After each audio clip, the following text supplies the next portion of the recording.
vida de Pablo. Dice, no podemos entender cómo uno de los contrarios, uno de los nuestros, cómo es que se tornó a este mito, entre paréntesis, que dicen ellos, porque no fue un mito. Pablo predicaba sobre la realidad de la resurrección de Cristo porque él lo experimentó. Él tuvo esa aparición. Ahora, ¿cuáles fueron los cambios que surgieron en el apóstol Pablo? Que no era apóstol, era Saulo y luego fue Pablo, como resultado de la resurrección de Cristo. Y un comentarista señala 3 puntos que yo los quiero compartir con ustedes. Porque estos 3 puntos, observación que podemos ver del cambio de Pablo, ese resultado de malandro, de asesino, a un siervo de Dios humilde, se tienen que ver estas 3 cosas en aquellos que realmente han aceptado a Cristo. Primero, hubo un reconocimiento de pecado. Pablo se dio cuenta que estaba lejos de Dios. Pablo reconoció que él era un pecador. Lo mismo tiene que pasar con cualquier persona que dice que se convierte al Señor. No puede haber ninguna conversión, ninguna transformación en ninguna vida si lo primero que debe hacer, si no hace, o si no entiende, o si no reconoce que es pecador. No se puede saltar ese punto, ese aspecto. Pablo, primero, tuvo que reconocer que era un pecador. Reconoció que era enemigo de Dios y perseguidor de su iglesia, como lo señala el verso. Número 2, hubo un cambio de carácter. Pablo se convirtió de perseguidor de la iglesia en el más grande defensor de la iglesia. Hermanos, las conversiones que se hacen, algunas personas, para verificar que es verdaderamente converso, tienen que estar estos 2 elementos: reconocer que es un pecador, y número 2, tiene que haber un cambio de carácter. Si antes hacías estas cosas y estas prácticas, ya no las puedes hacer. Y no las puedes hacer porque vas a seguir una lista de trayectoria legalista. No la vas a hacer porque desde adentro Dios te transformó. ¿Me entienden, hermanos? Estos son elementos que se deben ver. Número 3, hubo un reconocimiento de pecado. Número 2, hubo un cambio de carácter en Pablo. Número 3, hubo un nuevo enfoque de energía.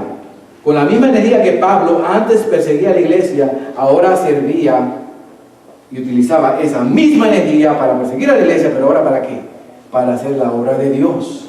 Yo no me explico cómo es que algunas personas se llaman creyentes y tenían una energía poderosa para hacer la maldad. Oye, tremendos embusteros eran, tremendos malotes, muy listos para robar, para hacer su poca vergüenza, y dicen que se convierten, que no hacen nada en la iglesia. Eso no cuadra. Entonces nunca hubo una conversión genuina, porque tiene que haber ese cambio de energía a lo que se hacía mal, pero ahora lo hago para la obra y el beneficio de la obra de Cristo. Le leí en 2 de Corintios, capítulo 11, todos los versos ahí en el capítulo, se lo leí la semana pasada, donde vemos la lista de todo lo que Pablo pasó. Pablo dijo que fue perseguido por esto, y le mencioné uno de los versos que es que aún fue perseguido por ¿qué? Falsos hermanos. ¿Me siguen? ¿Quieren ver una lista de lo que Pablo pasó? Pues ahí está en 2 de Corintios capítulo 11. ¿Por qué? Porque Pablo, la misma fuerza y energía que utilizó para hacer el mal, al ser transformado, la va a utilizar ahora para hacer el bien y salvar gente para la causa de Cristo. Esos son 3 elementos que se deben ver en cualquier persona que se convierte. Estamos concluyendo. Los versos finales en el capítulo 15, el verso 10, miren lo que dice. Y todo esto es posible por la gracia de Dios. Fíjese cuántas veces Pablo menciona del verso 10 en adelante la palabra gracia, gracia, gracia. Porque esto Pablo no lo hizo por nada. Pablo lo hizo porque tuvo un encuentro con Jesucristo y Jesucristo en su gracia y su amor lo transformó y lo llevó a ser quien él era él. ¿Quién era él? ¿Quién? El gran apóstol Pablo. Pero él no era grande por él. Era grande porque Dios, aunque no era merecedor, por su gracia, lo hizo un apóstol, hermano, de Jesucristo.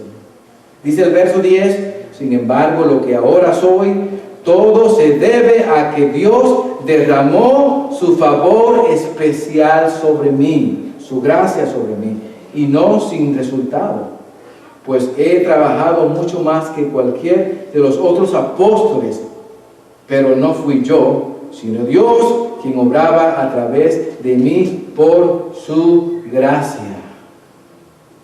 Último punto, verso 11. Este es el último testigo. Verso 11 dice: así que no importa si predico yo o predican ellos, queriendo decir, no importa si yo predico el evangelio, la buena noticia de salvación, que Cristo murió por nuestros pecados, que Cristo resucitó. Si lo hago yo, no hay problema, pero si lo hacen otros predicadores, no hay problema. Todos predicamos el mismo mensaje. Es el mismo mensaje. Por todos predicamos el mismo mensaje que ustedes ya han creído. El mensaje del evangelio predicado que ellos ya habían creído y había cambiado la vida de ellos. Era la quinta evidencia o testimonio de la resurrección de Cristo. Concluimos y repasamos todo lo dicho en varias frases. Pablo nos acaba de presentar 5 valiosos testimonios, hermanos. Testimonios irrefutables de la verdad, de la veracidad de la resurrección. Primero, Cristo resucitó. La evidencia es que la iglesia existe.